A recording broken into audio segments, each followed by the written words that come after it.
Guys, ഇപ്പം നമ്മളുള്ളത് ഹൈദരാബാദിലാണ്. അപ്പം നമ്മൾ ലോങ് വീഡിയോ ഒക്കെ ഇട്ടിട്ട് കുറേ കാലമായി എന്നറിയാം. നിങ്ങൾക്ക് കേൾക്കുന്നുണ്ടോയെന്ന് ഞങ്ങൾക്കറിയില്ല, ഭയങ്കര ഡിസ്റ്റർബൻസ് ആണ്. അപ്പോൾ നമ്മൾ വിചാരിച്ചു ഞങ്ങൾ പോണ സ്ഥലങ്ങളും ഞങ്ങൾ എന്തൊക്കെയൊക്കെ ചെയ്യണേ കഴിക്കണേ ഒക്കെ നിങ്ങൾക്കായി കാണിച്ചു തരാം. അത് മിസ്റ്റേക്സ് ഒക്കെ വരും കേട്ടോ ഗൈസ്, ക്ഷമിക്കണം. ഞങ്ങൾ കുറേ കാലമായി ഇപ്പോൾ ലോങ് വീഡിയോ ഒക്കെ എടുത്തിട്ട് ഇതുപോലെ ഓൺ വോയിസ് ഒക്കെ കാര്യങ്ങൾ ചെയ്യണം. അപ്പോൾ ഇതാണ് ഞങ്ങളുടെ കോസ്റ്റ്യൂം. ഞാൻ അവിടെ ആദ്യം കാണിച്ചു തരാം. ഇതാണ് അപ്പം അബ്ബയുടെ കോസ്റ്റ്യൂം. ഞങ്ങൾ ഇന്നലെയാണ് ട്രെയിൻ കയറിയത്. ഇപ്പോൾ ഇന്ന് ഞങ്ങളൊരു 11:15 എത്തി. ഇനി ഞങ്ങൾ എവിടേക്കൊക്കെ പോണേന്നുള്ളത് അപ്പൂസേട്ടനൊക്കെ വരുന്നുണ്ട്. പിന്നെ കാടാ നാട്ടക്ക് ഹായ് പൊന്ന.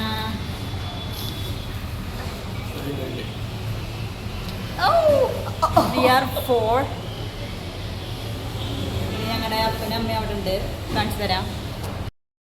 ഞങ്ങൾ ഇന്നലെ തൃശ്ശൂർ റെയിൽവേ സ്റ്റേഷനിൽ നിന്നാണ് കയറിയത്. എന്നിട്ട് ഇന്ന് ഒരു 11:15 ആകുമ്പോൾ സെക്കന്ദരാബാദ് പറഞ്ഞിട്ടുള്ള ഒരു റെയിൽവേ സ്റ്റേഷനിൽ വന്ന് ഇറങ്ങി. അപ്പോൾ ഞങ്ങൾ വന്നേക്കുന്നത് ഒരു ടൂർ പാക്കേജ് പോലെയാണ്. അപ്പോൾ അത് ഏത് പാക്കേജാണ്, ആരാണ് കൊണ്ടുപോകണേന്നൊക്കെ അറിയണമെന്നുണ്ടെങ്കിൽ ഞങ്ങളതിനായിട്ടൊന്ന് കോൺടാക്ട് ചെയ്താൽ മതി. ഞങ്ങൾ ഡീറ്റെയിൽസ് പറഞ്ഞുതരാം കേട്ടോ. അല്ലേ, നല്ലൊരു അടിപൊളി സാധനമാണ്. അടിപൊളിയാന്ന് പറയുമ്പോൾ തുടങ്ങിയിട്ടൊന്നുമില്ല. വന്ന ബസ്സും കാര്യങ്ങളൊക്കെ AC ബസ്സും കാര്യങ്ങളൊക്കെ ആയിരുന്നു. ഇപ്പോൾ കിട്ടിയ റൂമും നല്ലതാണ്. ഇനി പോണ സ്ഥലങ്ങൾ, ഫുഡ് ഇതൊക്കെ നോക്കിയിട്ട് വേണം. എന്നാൽ കൂടി ഇതുവരെയുള്ള കാര്യങ്ങൾ, സർവീസും കാര്യങ്ങളൊക്കെ അടിപൊളിയാണ് അല്ലേ. ഇനി ഡാഡിപ്പൂനും മമ്മീനും കാണിച്ചു തരാം കേട്ടോ. അവർ ഇവിടെ തന്നെ ഉണ്ട്. ഈ ഹോട്ടലിൽ ഇങ്ങനെ സംഭവങ്ങളൊക്കെ ഉണ്ട്. ഞാൻ അവരെ കാണിച്ചു തരാം.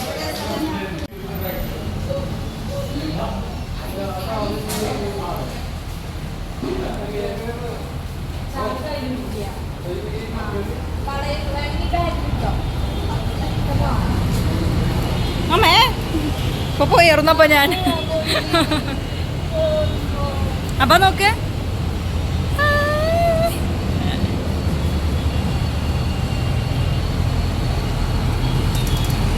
മമ്മി ചേട്ടൻ കിടക്കുന്നത്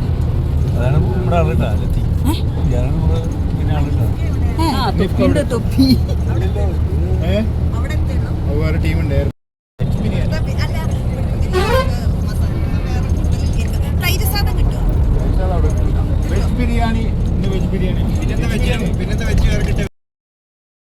ഹൈദരാബാദിൽ എത്തിയിട്ട് ആദ്യം കയറിയ ഹോട്ടൽ ഷാ എന്ന് പറഞ്ഞിട്ടുള്ള ഒരു ഹോട്ടലിലാണ്. നമ്മൾ ഉച്ചത്തെ ലഞ്ച് കഴിക്കാൻ വേണ്ടിയിട്ട് കയറുന്നതാണ്. ഒരു 3 മണി 3:30 ആ ഒരു ടൈം ആയിട്ടുണ്ട്. കാരണം 11 മണിയാകുമ്പോഴാണ് നമ്മൾ സെക്കന്ദരാബാദ് എന്ന് പറഞ്ഞിട്ടുള്ള റെയിൽവേ സ്റ്റേഷനിൽ എത്തണത്. അതിൻ്റെ അവിടുന്ന് ഒരു അരമണിക്കൂറുണ്ട് നമ്മുടെ ഹോട്ടലിലേക്ക്, അതായത് റൂമിലേക്ക്.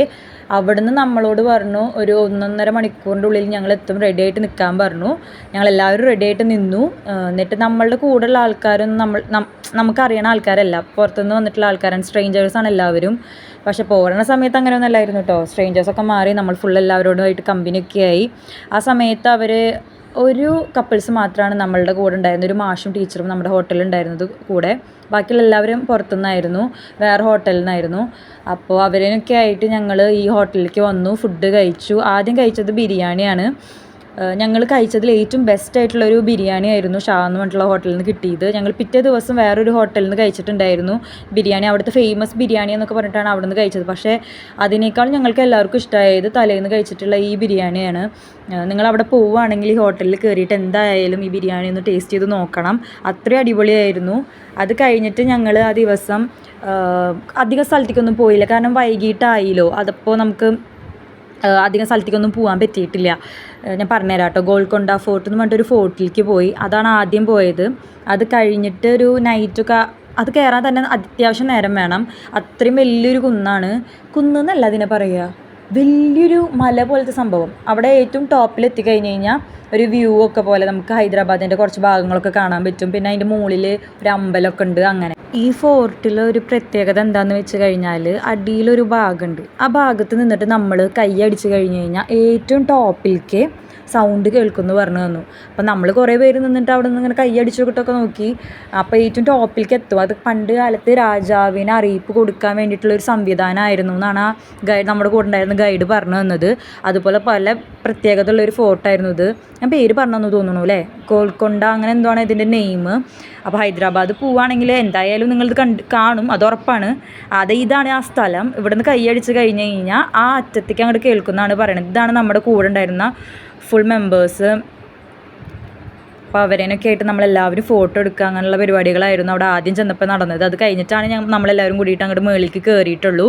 ഇനിയിപ്പോൾ ഞാനിത് പറഞ്ഞ് വഷളാക്കണില്ല, നിങ്ങളിത് കണ്ട് എൻജോയ് ചെയ്യട്ടോ. ഞാൻ ഇതിനൊരു മ്യൂസിക് അങ്ങോട്ട് ഇട്ട് തരാം.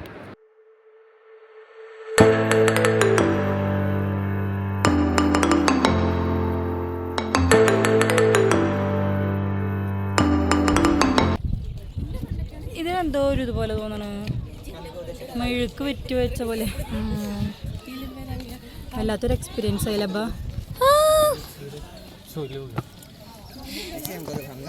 ഇങ്ങനത്തെ ഒരു വ്യൂ കാണാനാണ് നമ്മൾ ഇത്ര ദൂരം കയറി ഉണ്ടാക്കണത്. എന്നാലും കുഴപ്പമില്ല, അവിടെ ഉണ്ടെല്ലാവരും. അല്ല, ഞാൻ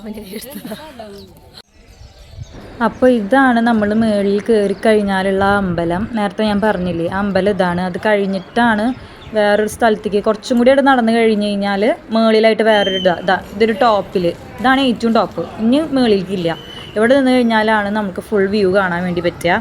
അപ്പോൾ അവിടെ എത്തിയിട്ട് നമ്മൾ ഫോട്ടോസും വീഡിയോസൊക്കെ എടുത്തു. അത് കഴിഞ്ഞിട്ട് നമ്മൾ നേരെ ഇറങ്ങി, എന്നിട്ട് വീണ്ടും ബസ്സിൽ കയറി വേറെ സ്ഥലത്തേക്ക് പോയി. അപ്പോൾ ആ സമയത്ത് എന്താണ് പറയുക, ഡാഡിപ്പൂ കുറച്ച് അഭിപ്രായങ്ങളൊക്കെ ഇതിനെപ്പറ്റി പറഞ്ഞിട്ടുണ്ടായിരുന്നു. ഒരു പാക്കേജ് എന്ന നിലയ്ക്ക് ആദ്യമായിട്ടാണ് വരുന്നത്. അപ്പം ചെറിയ ചെറിയ ട്രിപ്പുകൾ മൈസൂർ അല്ലെങ്കിൽ ചെന്നൈ, ബാംഗ്ലൂർ സ്ഥലങ്ങളിലേക്ക് പോയിട്ടുണ്ട്. പക്ഷെ അതിൻ്റെ ബുദ്ധിമുട്ട് എന്ന് പറയുന്നത് നമ്മളെല്ലാം എല്ലാ കാര്യങ്ങളും ഓടി നടന്ന് കണ്ടുപിടിക്കണം. വണ്ടി നമ്മൾ എടുക്കണം, ഹോട്ടൽ നമ്മൾ കണ്ടുപിടിക്കണം, ഫുഡ് നമ്മൾ കണ്ടുപിടിക്കണം. അപ്പം അങ്ങനെ വരുമ്പോൾ അത് വലിയൊരു മെനക്കെടാണെന്ന് കണ്ടിട്ട് കഴിഞ്ഞ കുറച്ച് ദിവസങ്ങളിലായിട്ട് FBയിൽ ഇങ്ങനെ നിരന്തരമായിട്ട് ചെക്ക് ചെയ്തുകൊണ്ടിരിക്കുകയായിരുന്നു. അപ്പോഴാണ് ഒരുപാട് ഇതുപോലുള്ള പാക്കേജുകളുടെ ഇത് നമ്മൾ നോക്കി. അതിൽ ഏറ്റവും നന്നായി തോന്നിയത് ഈ യാത്രാപാല ഹോൾഡേഴ്സിൻ്റെ ഇത് തന്നെയാണ്. കാരണം അവരുടെ പ്രത്യേകിച്ച് ലത്തീഫിക്ക, ഹനീഫക്ക ഉൾപ്പെടെയുള്ള ആൾക്കാരുടെ പെരുമാറ്റം, അവരുടെ ഇടപെടലുകൾ, അത് ഞാനിപ്പോൾ ട്രിപ്പ് വരുമ്പോഴല്ല, അതിന് മുൻപ് തന്നെ അവർ വിളിച്ച് നമ്മളോട് ഓരോ സ്ഥലത്ത് എത്തുമ്പോഴും ചോദിക്കുക, ട്രെയിനിൽ കയറുമ്പോഴും ചോദിക്കുകയാണ്. അതുപോലെ തന്നെ നമ്മൾ ഇറങ്ങുമ്പോൾ സ്ഥലങ്ങളെ കുറിച്ചിട്ടൊക്കെ വിഷമിക്കേണ്ട, വണ്ടി വരും, അങ്ങനെയുള്ള എല്ലാ കാര്യങ്ങളും നമുക്ക് നിരന്തരമായിട്ട് നമ്മളെ ബന്ധപ്പെടുകയും ആ രീതിയിൽ നമ്മളെ കൈകാര്യം ചെയ്യുന്ന ഒരു ഇതുകൊണ്ടാണ് ഞങ്ങൾ ഈ പാക്കേജ് തിരഞ്ഞെടുത്തത്. അപ്പോൾ എല്ലാവർക്കും നന്ദി, നമസ്കാരം. അടുത്ത ആൾക്ക് മൈക്ക് കൈമാറും.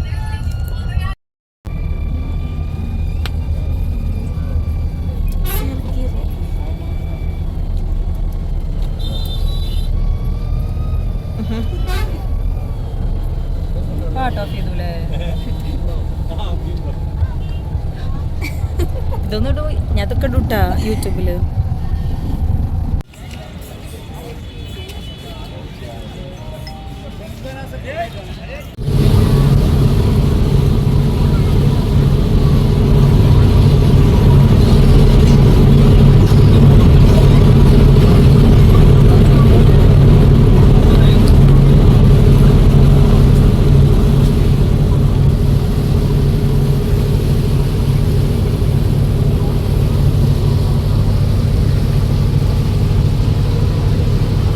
Apa sana?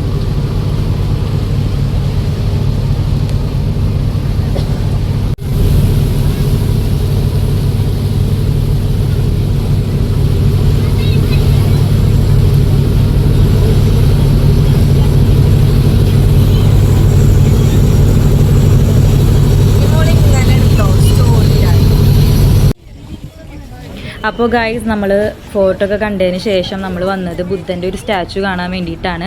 അതൊരു വെള്ളത്തിൻ്റെ നടുവിലായിട്ടാണ് ഈ സ്റ്റാച്ചു ഉള്ളത്. അപ്പോൾ നമ്മളൊരു ബോട്ടിൽ എല്ലാവരും കൂടിയിട്ട് അവിടേക്ക് വന്നു. ഇതാണ് നമ്മുടെ ലാസ്റ്റ് നമ്മൾ കണ്ടിട്ടുള്ള സ്പോട്ട് നമ്മൾ ആ ദിവസം.